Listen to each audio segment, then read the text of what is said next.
Yo, yo, yo, what's up, everybody? I'm Dave Miranda, and this is episode 107 of Just Give Me 5. I hope you guys are doing great, continue to be amazing. We got a phenomenal show lined up for you today. But first, here's a word from our sponsor. This episode is sponsored by Dirty JDM. You into cars, like Fast and Furious, on some Vin Diesel shit? Well, I suggest all tuners go to dirtyjdm.com for the hottest apparel and use code GIVEME35 and receive 35% off when you purchase today. That's Dirty JDM. Let's go. If you guys caught episode 106, you saw we had none other than the legendary, yes, I said legendary, DJ Daddy Rich. And let me tell you, I can't thank my man Be Easy enough. Neck brought him over when we had him on the show, and, we hit it off. I was like, yo, we got to get you on. Fast forward time, we made it happen.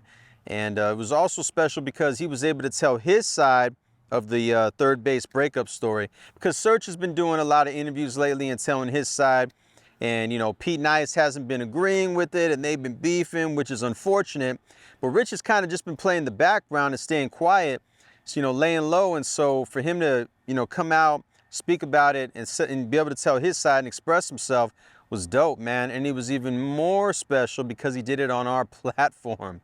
So man, that was awesome. And then for him to tell the Tupac story, I'm a huge Tupac fan, so anytime somebody has a Tupac story, I'm like, yo, say that shit. I want to hear all of it. And that was just an incredible story as well. Just a really, really solid human being, man. And it was just truly an honor to have him on our platform. So make sure you guys watch episode 106. All right. But today's guest is one of the dopest, yes, I mean dopest, female DJs to ever touch the scene in Arizona. We're going to talk about why she became a DJ. We're also going to cover her time in radio, as well as DJing for the Phoenix Mercury and the Phoenix Suns. We're going to talk about the Redbull Thre3style competition she was a part of, and so much more. So ladies and gentlemen, without further ado, I present to you DJ Javin. What's up, guys? This is DJ Javin, and all I'm saying is just give me 5.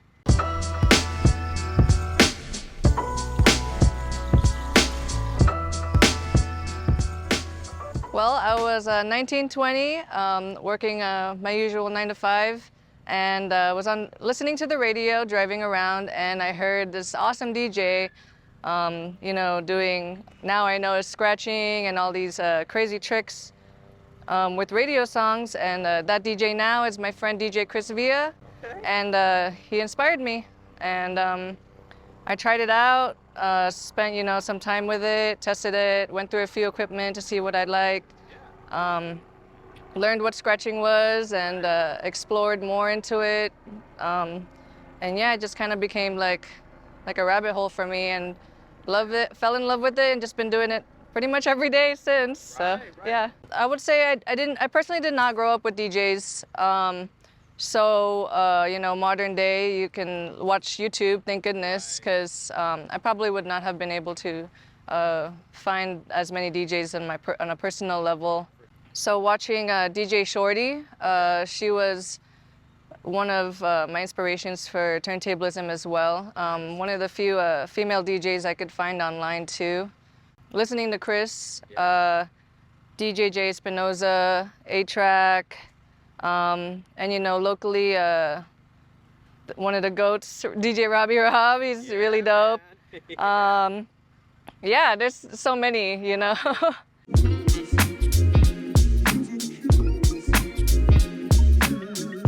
Getting to radio, I wanted to be on the radio because I was inspired by DJ Chris Villa. I was like, oh my gosh, I would love to be great one day and inspire someone else, because that was an experience, being able to provide that. You don't have to see them, you just get to hear them and have an experience while you're driving, wherever you're going. Exactly. I thought that was awesome.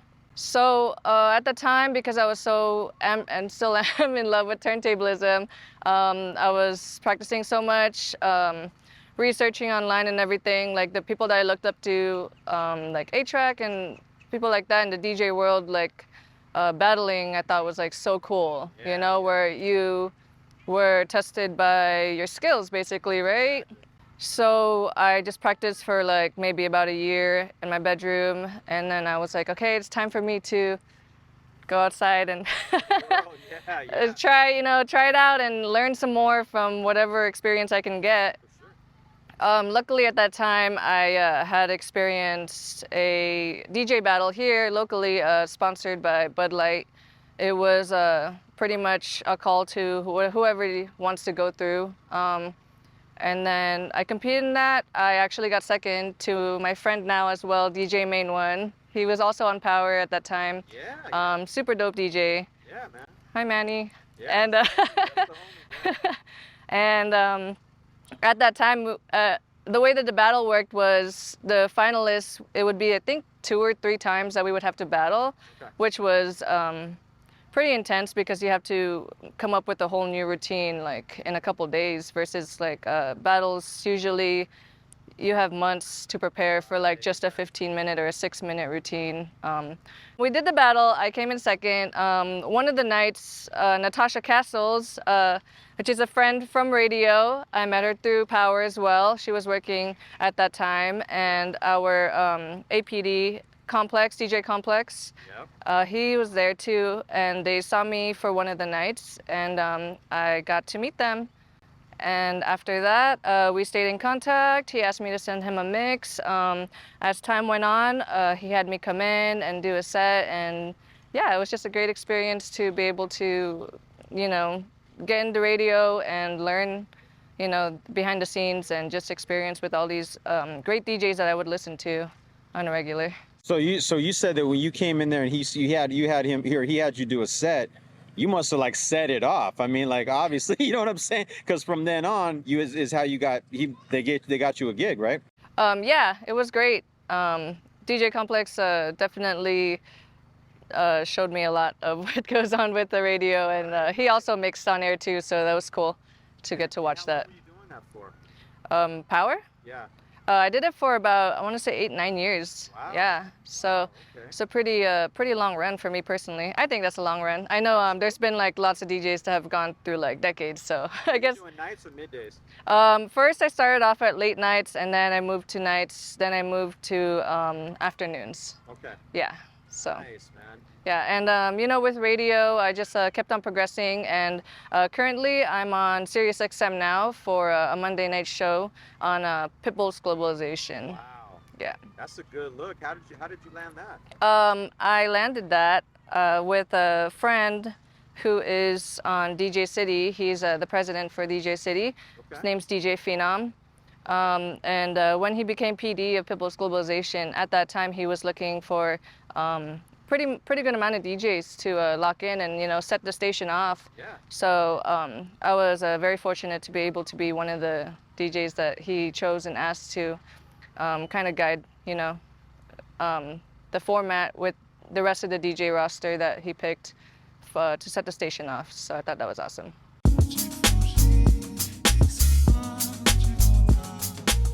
Competing in Redbull Thre3style was a pretty big event for me personally. Someone who at that time, I think I was DJing maybe like 4 or 5 years. Okay. Still developing like my turntablism skills and looking for that moment where I can kind of showcase that. Yeah. And there's not really a lot of DJ battles that happen nowadays, besides like the biggest ones, which would be DMC. And then now we have a few more, which is like Redbull Thre3style and Goldie Awards, which is 8 tracks. Right. Those are probably the 3 biggest ones. Okay. And the way I got that is you submit a video for, at that time they had regionals, so it would be, I can't remember the other state, but when I competed, it was us, and there were 3 DJs with us, and then there were, I think, another 3 DJs from Vegas that came here, and it was held at Monarch, which was a cool venue to do it at too. It was big, yeah. Nice. Yeah, so we did that, and it was my first time competing in a battle that big. The place was pretty packed, and it was crazy. Yeah. Hosted by this huge company. And I thought it was amazing because such a big company that does that wanted to highlight the skills of a DJ. It's like For sure. So I actually placed third, and but my friend DJ Action placed first, so that was awesome. Okay. And he went on to national finals. That was my 2015 run, I think. So yeah, and then I competed again in 2018. I submitted a video again, and I got into the U.S. finals as a top 6 for the country, and that one was really intense for sure. Absolutely. We all got flown out to Philadelphia, and then we had about 2 days where we land and prepare everything, and then the next day, the evening, then we performed. So that was a pretty great experience. Yeah, a lot of learning for sure. Huh? What'd you end up taking in that one? Definitely that. Well, one, that I was very grateful to just even be in the presence of so many DJs, including DJ Chris Villa, who I competed with at that time. Oh wow, okay. Yeah, so that was. See how the world works, the universe works. It's like here's a guy that you grew up, or that you were inspired by. Now you're competing with. Yes, yeah, it was definitely pretty crazy for me. And also DJ Jay Espinoza, who took the crown that night, he was also there. And I competed with him too, and just overall these amazing DJs. So definitely just to kind of soak that in and be a part of something where these DJs who I looked up to were part of, that was great. Took that away to really just be able to stop and see like you said, like the universe, like doing something from now and then, being able to be by their side competing is a pretty crazy experience. And then you did A-Track's competition as well, right? Yeah, that year too, which was, I don't know if I would say it was a good idea because it takes months to like prepare for a competition that big. That one was a world one and it was only a month away from my Redbull Thre3style. But it was an amazing experience too. A-Track is one of my favorite DJs. I love his style, from turntablism to like electronic music, and blending those worlds of like hip hop and electronic music is amazing. So I took that away too, about just, being in a competition that, people from Japan were there. And so that was pretty crazy. Also to practice more because that there's always so much room to grow. I'll definitely take that away too. And it showed me that there's so many different lanes in DJing, and that I was very fortunate to reach that level in the turntablism lane of DJing, which also kind of blended to club DJing too for Redbull Thre3style. And yeah, just to keep growing, and that, yeah, I guess that's it.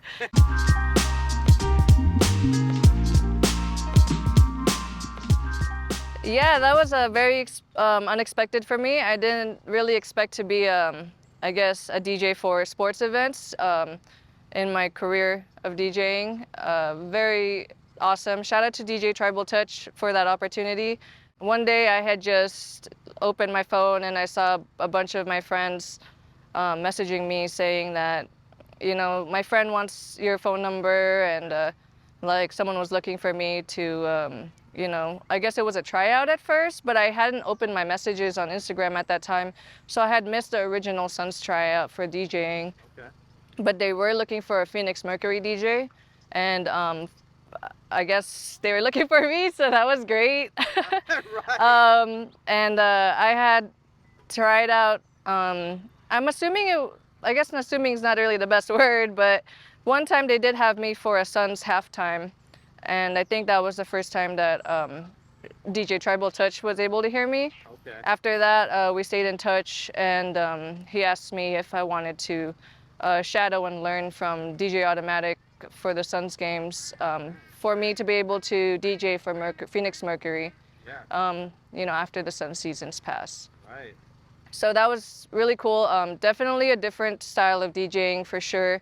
And I would say DJing in radio has helped me a lot with that. Yeah. And learning from someone who's been doing it for almost 20 years, if not 20 years, DJ Tribal Touch has showed me pretty much everything I know for DJing that, and continuing to learn, with how to, maneuver energy in an arena that big with, that style of like a game, basically, Yeah. We usually have like kind of like a spotlight minute. Like it's like 1 minute, 30 seconds to 1 minute where we can kind of do our thing, you know, while still running the show with the rest of the team.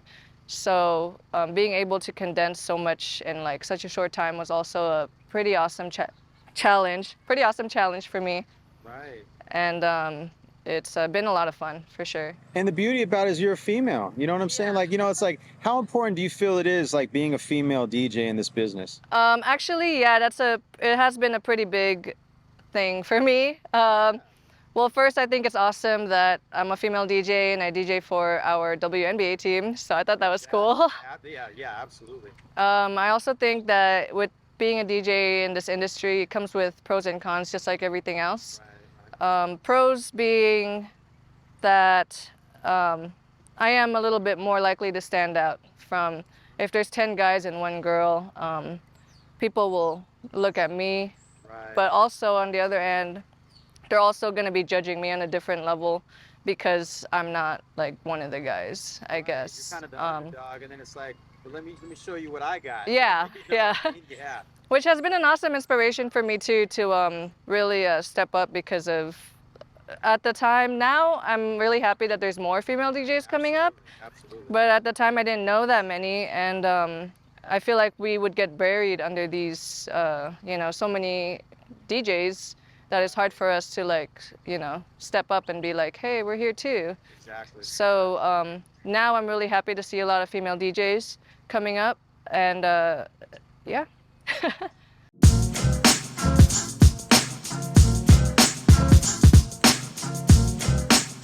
Well, I'm very grateful.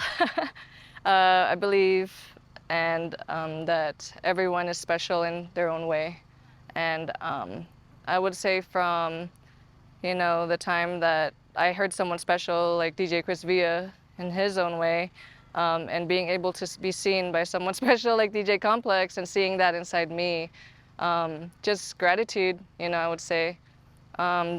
This journey is a lot of ups and downs, and I can't really say anything else but thank you to everybody who has supported me and seen that inside me.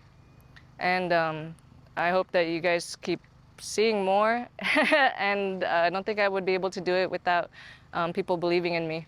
So thank you. My name is DJ Javin. Thank you so much to Mr. Miranda and Jimmy for having me on today's episode. And this is Just Give Me 5. Signing out. And there you have it.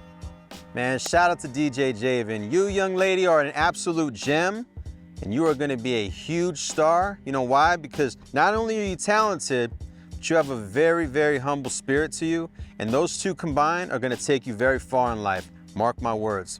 So we wish you nothing but the best and nothing less. Make sure you guys are following her on social media. And shout out to my brother Jimmy Nelson on that camera. Make sure you guys subscribe to that YouTube channel. Tell a friend to tell a friend.